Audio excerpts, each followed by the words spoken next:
Dari pagi buta aku sudah berkutat di dapur. Mulai dari memasak, mencuci piring hingga mencuci baju. Namaku Andini, biasa dipanggil Dini. Aku seorang ibu rumah tangga dengan mempunyai 2 orang anak. Semenjak menikah aku ikut ke rumah suamiku. Din, apa sudah matang nasinya? Tanya suamiku setelah dia bangun dari tidur. Sudah mas, mandilah dulu baru makan, aku juga akan bangunkan anak-anak untuk mandi dan berangkat sekolah.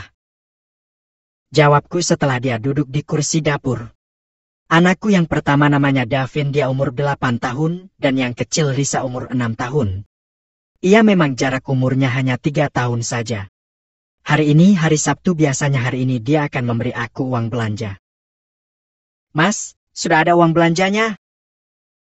Tanyaku. Ini, berhematlah jangan boros. Jawab Mas Ipin setelah memberikan 2 pecahan 100.000 padaku. Dia memberiku uang belanja seminggu sekali. Anak-anak sudah berangkat sekolah, mereka berangkat sendiri karena jarak sekolah dari rumah memang dekat. Suamiku bekerja di rumah tetanggaku di sebuah home industri sepatu. Saat suamiku sudah selesai makan, aku bertanya. Mas, apa tidak ada lebihan minggu ini karena anak-anak mau bayar semester? Tanyaku. Tidak ada Din, yaitu kamu cukup-cukupin, jangan minta-minta terus, capek aku kerja tapi kamu malah minta terus. Jawabnya lalu berlalu pergi berangkat bekerja. Aku sedih padahal aku minta uang bukan untuk aku tapi untuk biaya sekolah anak-anak. Di rumah ini aku hanya hidup berempat saja. Kedua orang tua suamiku sudah lama meninggal sebelum dia kenal denganku. Sebelah rumah ada rumah saudara-saudara suami. Loh, udah jam 10 aja, makan dululah aku, pantes cacing di perut udah meronta-ronta. Gumamku sendiri. Aku memasak seadanya karena uang mingguan yang dikasih suamiku tidak akan cukup bila aku membeli makanan enak. Jadi paling sering aku memasak sayur bayam dan ikan tahu tempe serta sambal. Kadang aku juga menggorengkan telur untuk anak-anak. Ya untung anak-anak sangat suka dengan telur dadar. Pukul 15,3 sore token di rumah berbunyi. Aduh, tokennya udah bunyi, tahu aja sih kalau habis dikasih uang belanja. Gumamku seorang diri. Vin, belikan token di toko Mbak Rani 20.000 ya. Suruhku kepada anak pertamaku. Iya Bu, mana uangnya? Aku memberi uang selembar merah. Sama jajan ya Bu? Ucap Davin sambil melempar senyum manisnya. Iya, tapi 2.000 saja ya? Jawabku, lalu Davin mengangguk. Davin anak yang pengertian, dia tidak pernah meminta yang terlalu berlebih, karena dia tahu ayahnya akan marah jika dia keseringan meminta uang jajan. Padahal aslinya aku sangat kasihan dengan Davin anak pertamaku, ingin memberinya uang untuk jajan lebih, tapi apalah daa, kebutuhan sangat banyak. Malam hari kami berempat berkumpul bersama. Putriku Risa meminta belikan mainan Barbie kepada ayahnya. Ya Risa, beliin mainan Barbie dong. Teman-teman Risa semua punya, cuma Risa yang gak punya ya. Ranya Risa. Buat apa mainan seperti itu, tidak ada gunanya Risa, jangan buang-buang uang untuk beli mainan. Jawab Mas Ipin dengan tegas. Risa tidak berani menjawab jawaban dari ayahnya lagi, mukanya masam. Mas, sekali-kali tak apalah kamu beliin Risa mainan. Lagian dari Risa kecil, Risa jarang banget loh punya mainan. Ucapku pada Mas Ipin suamiku. Kamu itu jangan suka manjain anak, apa-apa dituruti nanti dia ngelunjak minta-minta terus. Tapi Mas... Belum selesai aku bicara dia memotong omonganku. Sudahlah, nanti biar dia pinjam temannya saja kalau ingin main. Aku pergi ngopi dulu di warung ujung. Ucapnya sambil menyambar kunci motor. Setelah kepergian Mas Ipin, aku mendekati putriku yang masih diam memandang ayahnya yang sudah berlalu. Sudah ya sayang, gak apa-apa, gak usah dipikirin omongan ayah. Nanti kalau ibu ada rezeki biar ibu belikan. Ucapku menguatkan hatinya. Kenapa ayah pelit sih Bu? Aku kan jarang minta mainan, tapi kenapa selalu ayah seperti itu? Ucap anakku yang matanya sudah mulai berair. Sudah ya, sekarang Risa tidur, Davin juga tidur ya, sudah malam. Mereka mengangguk dan pergi ke dalam kamar. Bahkan aku tidak sanggup menjawab pertanyaan anakku. Hatiku sedih dan sakit melihat anakku yang menangis karena perkataan ayahnya sendiri. Aku masih diam melihat televisi. Sendirian sambil menunggu Mas Ipin pulang. Jam sudah menunjukkan pukul 11 malam, tapi Mas Ipin belum juga pulang. Ingin aku telepon tapi pulsaku habis tak ada isinya. Ya, aku masih menggunakan ponsel jadul dan jarang mengisi pulsa. Karena uang belanja yang dikasih Mas Ipin tak akan cukup jika aku sering membeli pulsa. 200.000 satu minggu itu untuk semua kebutuhan. Memang sangat pas-pasan. Belum uang jajan anak kalau berangkat sekolah, belum gas dan token, sabun dan yang lainnya, selama seminggu 200.000 sangat kurang di zaman sekarang.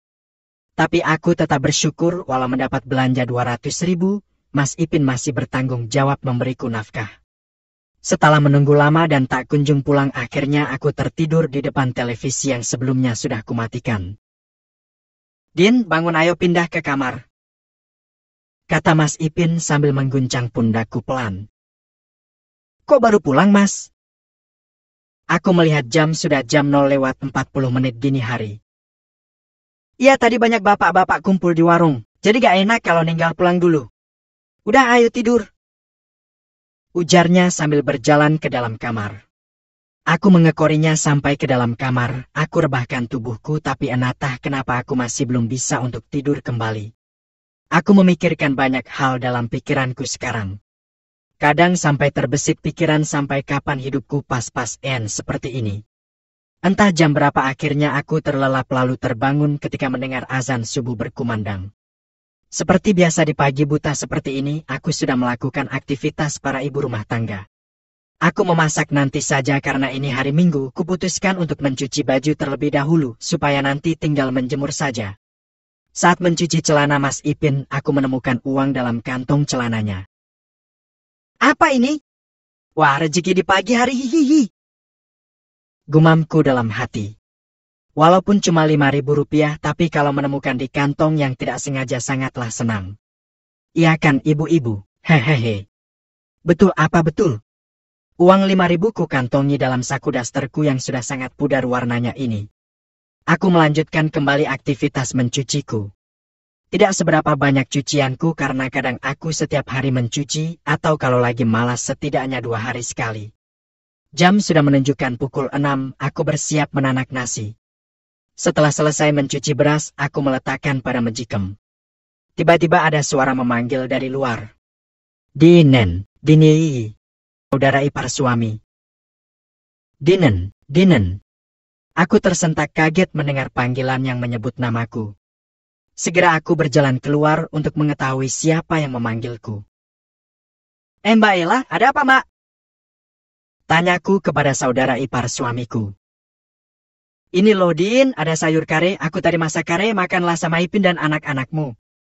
Maaf tapi cuma sedikit, ucap Mbak Ella. Wah, Mbak Ella merepotkan, makasih ya Mbak. Ini baru aja aku mau masak tapi Mbak udah kasih kare, jawabku. Ya udah itu buat sarapan, kamu masak buat siang sama malam aja. Iya Mbak, makasih ya Mbak sekali lagi. Oh ya, ayo masuk Mbak, duduk dulu. Ajakku merasa tak enak karena dari tadi berdiri saja di depan pintu. Sudah tahu sah Ipin apa belum bangun? Tanyanya lagi. Belum Mbak, masih tidur Mas Ipin, kenapa Mbak? Oh ini tadi suamiku nyuruh Ipin benahi genteng soalnya ada yang bocor nanti dikasih upah kok. Jawabnya sambil senyum. Iya nanti biar aku sampaikan ke Mas Ipin Mbak, biar nanti setelah sarapan dia langsung ke sana, jawabku. Ya sudah kalau gitu, aku pulang dulu ya, masih masak air ini tadi. Iya makasih sekali lagi ya MBK, ucapku dan setelah itu Mbak Ella berlalu pulang. Memang saudara suami ataupun tetanggaku sering memberiku masakan, mungkin karena mereka kasihan dengan kehidupan keluargaku yang pas-pasan ini. Tapi aku bersyukur masih banyak orang peduli di sekitarku. Pukul 7 suami dan anak-anak baru bangun. Aku menyuruhnya mandi dan setelah itu sarapan. Lodin kok ada kare, kamu masak kare?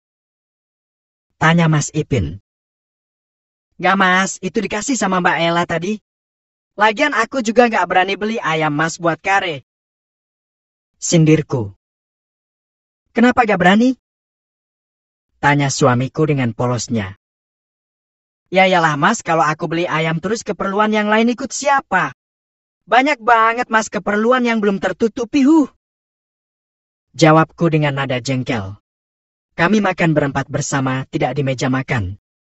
Tapi lesehan di atas tikar, sederhana memang tapi nikmat. Oh ya mas, tadi kamu disuruh benerin gentengnya mas Anton, kata Mbak Ella. Kapan Din? Jawabnya sambil mengunyah nasi kari.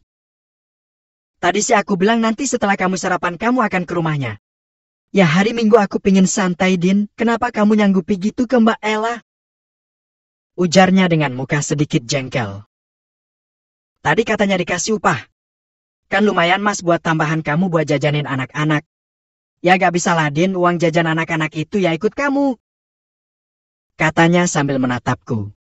Aku diam tidak menjawab lagi, bahkan anak-anak pun juga diam tidak berani menjawab ayahnya. Dalam hatiku berkata, kok segitunya ya Mas Ipin sama aku dan anak-anak. Selesai sarapan anak-anak minta izin untuk bermain ke tetangga. Aku izinkan, memang hari ini hari libur. Dan Mas Ipin sudah pergi ke rumah kakaknya. Aku duduk sendirian di ruang tamu dan tiba-tiba aku rindu dengan orang tuaku. Ingin menelpon tapi ingat kalau pulsa tidak punya. Kuputuskan jalan ke konter depan gang yang tidak seberapa jauh, aku bisa menaiki sepeda motor tapi belum canggih, maklumlah masih baru belajar. Di jalan saat sedang ke konter aku bertemu dengan Mbak Yam tetanggaku.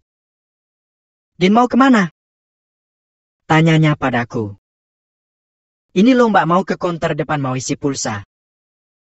Jawabku sambil senyum dan menunjukkan handphoneku.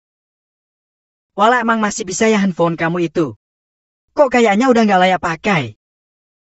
Ujarnya dengan wajah yang sedikit penasaran mengenai HP kau. Masih bisa kok Mbak Yam. Ya memang handphonenya udah jadul hehehe. Memang HP kau tergolong jadul akut, bahkan aku kasih karet supaya casing yang sudah pecah tidak terlepas dari mesinnya. Oh ya Din, mau gak kamu gosokin baju anakku, nanti aku kasih upah deh. Tawarnya padaku. Tanpa pikir panjang aku segera menjawab. Mau Mbak Yam, habis beli pulsa enti aku kesini ya Mbak. Ya udah tak tunggu ya, jangan kesiangan ya. Ucapnya mengingatkan aku. Ya beres Mbak, selesai isi pulsa langsung aku ke rumah Mbak Yam. Aku senang karena setidaknya ada penghasilan untukku sendiri walau tidak banyak. Aku ingat akan permintaan anakku Risa yang tidak dituruti oleh ayahnya, yaitu boneka Barbie. Biarlah nanti aku belikan Risa boneka Barbie memakai uang dari menggosok baju. Gumamku dalam hati. Setelah membeli pulsa, aku langsung ke rumah Mbak Yam sesuai janjiku. Niat menelpon orang tua aku urungkan terlebih dahulu. Biarlah nanti setelah menggosok aku telepon mereka. Assalamualaikum Mbak Yam. Salamku di depan pintu rumah Mbak Yam yang terbuka. Waalaikumsalam, Din udah selesai tak isi pulsanya? Ayo masuk ke belakang. Ujarnya sambil berjalan ke belakang dan aku mengekorinya. Ini Din, semua baju-baju anakku kamu gosok yang licin ya. Suruhnya padaku. Siap Mbak Yam. Ucapku sambil menunjukkan jempolku. Setelah berkutat menggosok baju anak Mbak Yam, kurang lebih 1,5 jam karena bajunya lumayan banyak aku sudah selesai. Aku mencari keberadaan Mbak Yam ke depan tapi sampai di ruang tamu yang kutemui malah suami Mbak Yam. Sebenarnya aku agak kurang suka dengan suami Mbak Yam. Karena menurutku dia genit dengan para tetangga perempuan. Maaf Mas Joko, Mbak Yam kemana ya? Tanyaku dengan hati-hati. Lagi keluar ke pasar sama Ana. Jawabnya sambil melihatku dari atas hingga bawah. Aku merasa risih ditatap seperti itu. Kalau Mbak Yam keluar dengan anak-anaknya berarti di rumah ini tinggal aku dan suami Mbak Yam saja. Aku semakin takut dan ngeri. Ya sudah, kalau begitu pekerjaan saya sudah selesai. Saya mau pamit pulang dulu, nanti tolong sampaikan sama Mbak Yam ya Mas. Kataku dengan ingin segera keluar dari rumah Mbak Yam. Lo mau kemana Din, buru-buru amat, gak nunggu si Yam pulang dulu? Cegahnya sambil ingin berdiri dari kursi. Gak masalah aja, nanti biar aku kesini lagi kalau Mbak Yam udah pulang. Jawabku sambil merepet ke tembok. Kamu sebenarnya cantik loh Din, tapi sayang kurang perawatan. Katanya tiba-tiba sambil menatapku. Aku semakin panik ingin ku kabur tapi dia ada di sudut pintu ingin menghadangku. Maaf mas, saya pulang dulu. Aku tak menghiraukan ucapannya lalu berniat menerobos pintu yang ingin dihadangnya. Sampai tangannya mencekal tanganku saat aku melewatinya. Lepaskan mas. Kenapa menahanku? Ujarku dengan menoleh dan mengibaskan tanganku agar terlepas dari cekalannya. Halaman rumah Mbak Yam luas sehingga rumahnya sedikit menjorok ke dalam. Ia semakin mendekat dan setelah itu,